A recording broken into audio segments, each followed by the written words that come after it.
Pessoal, eu separei essa entrevista em 4 partes. Tem muitas coisas para perguntar. Às vezes o professor dá alguma resposta que deixa brecha para eu contra-argumentar e para a gente aprofundar mais. Só que precisaríamos de muito tempo. E a gente gastou um tempo além do previsto na primeira parte da entrevista, onde a gente comentou acerca da Trindade, do unicismo e tal, né? Então, essa segunda parte sobre a batalha espiritual, eu teria outras perguntas para fazer, mas eu vou deixar para uma outra ocasião para a gente avançar aí para a terceira parte, para falar um pouquinho de cada uma dessas 4 partes. E dentro dessa terceira parte, eu quero começar perguntando o seguinte: na opinião do senhor, por qual motivo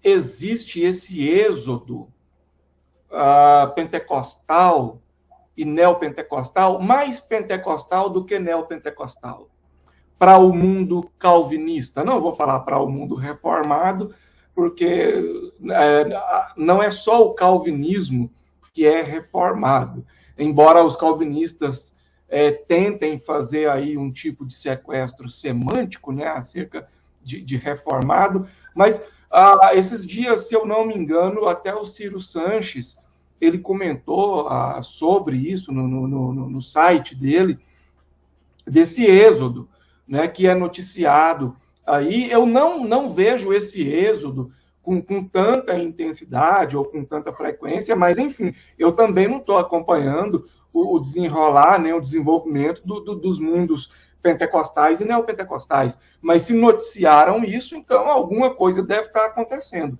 E se está acontecendo, se de fato esse êxodo está existindo, pessoas estão saindo do pentecostalismo e indo para o calvinismo, por qual motivo, na opinião do senhor? Seria, enfim, responde aí para a gente. Então, para mim, estão abrindo os olhos, né? Estão abrindo os olhos, estão saindo da escuridão. O calvinismo, ele foi muito útil para o nosso país. Quando eu falo Professor, perdão, às vezes o senhor não me compreendeu bem, ou talvez eu que não fiz a pergunta de forma correta.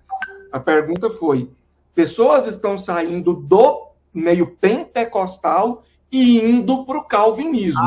Perdão. O pastor Ciro Sanches, ele abordou a temática a partir desse ponto, de um êxodo, de onde as pessoas saem dos mundos pentecostais, neopentecostais e simpatizantes, e partem em direção ao calvinismo. Entendi. Se conjunção subordinativa condicional, se de fato isso está acontecendo, qual seria o motivo na visão do senhor? É contigo. Perfeito. Realmente existem, ao meu ver, esses dois movimentos. Nós temos pessoas saindo do calvinismo, as igrejas reformadas históricas, principalmente as cessacionistas, ficando cada vez mais vazias, e o pentecostalismo crescendo bastante. Mas aí o senhor me fez refletir, né? Também existe essa outra questão, esse êxodo ocorrendo do pentecostalismo para o calvinismo, indo para as igrejas reformadas. Acredito que isso se dá à mídia que está em torno de alguns personagens das igrejas presbiterianas, como o Augusto Nicodemos, o Paulo Júnior, entre outros, né? Não me recordo aqui de muitos porque eu não acompanho. Eu fico sabendo quando alguém ouve um vídeo polêmico, assiste um vídeo polêmico e me manda: professor, o que você acha? Eu fico sabendo da existência deles. O único que eu, digamos assim, paro para ouvir de vez em quando, mas muito de vez em quando, mas não teria problema nenhum de vê-lo todo dia, é o Hernandes Dias Lopes, que para mim é hoje a maior referência na área de pregação que existe. Um grande teólogo, dominador do grego, e que não é extremado, né? Ele segue uma espécie de calvinismo moderado ou de 4 pontos, talvez um amiraldismo. Mas eu acredito que a mídia em torno desses homens está fazendo com que as pessoas procurem igrejas semelhantes. Elas estão gerando identificação. A verdade é que o pentecostalismo também tem deixado muito a desejar. O neopentecostalismo também tem deixado muito a desejar.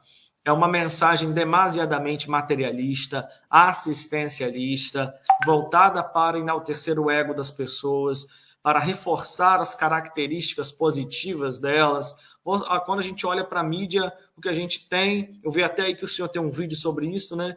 É aquele rapazinho de óculos, o Dave Leonardo, entre outros, né? Aquele outro que é coach também, um moreno que também usa óculos. Esqueci o nome dele. Enfim, são pessoas... Oi? Eu lembro do Iago, do Dave, do Vitor Azevedo, mas o Iago, no caso, não encaixa no panorama coach. Ele fica mais no lance reformado mesmo. Mas existem vários aí, né, nesse âmbito. Mas o senhor liga diretamente o Dave, o Azevedo, ao neopentecostalismo? Então, fazem parte, sim, porque pregam uma teologia antropocêntrica, e o neopentecostalismo é antropocêntrico. Mas eu diria que seria um outro neopentecostalismo, uma segunda onda, talvez, né?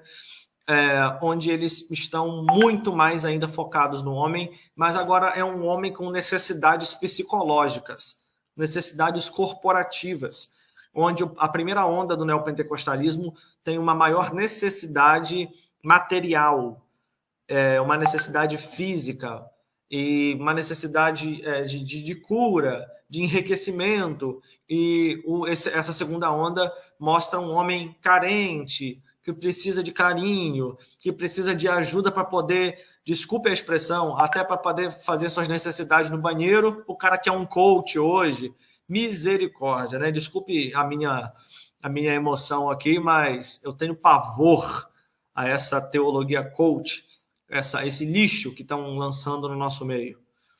Então, acredito que está muito longe, né? Estão levando mais... Os pentecostais viveram um momento de glória, coisa linda, coisa, sabe, santidade, avivamento, poder, efusão, dons. Hoje em dia começou a ficar tudo uma ressaca, sabe? Um momento muito precário. E os reformados, eles acabaram obtendo êxito na mídia, quando pregam ainda o arrependimento e tudo mais. Que nenhuma pregação de reformado é calvinista de imediato, né? O cara que não conhece o calvinismo, quando vê uma pregação de um reformado, ele acha que é arminianismo, entre aspas. Mas depois, quando vai ver a fundo, aí ele fala, pelo menos aqui prega a verdade. Mas ele não sabe a silhueta dessa verdade, como é antibíblica. Mas ele acaba aí, vai. E muitas pessoas pensam que isso é simples. Cara, vocês precisam ter ciência do poder da retórica, do poder da homilética, da persuasão, enfim... Eu falo com certa propriedade, eu trabalhei com vendas desde 2002, 2013, em uma imobiliária. Sempre mexi com vendas. Hoje eu mexo com vendas, vendo livros, vendo cursos. Então, para vocês terem uma ideia, o Paulo Júnior não era calvinista. Começou a andar com a galera, hoje defende coisas que os calvinistas defendem, defende que...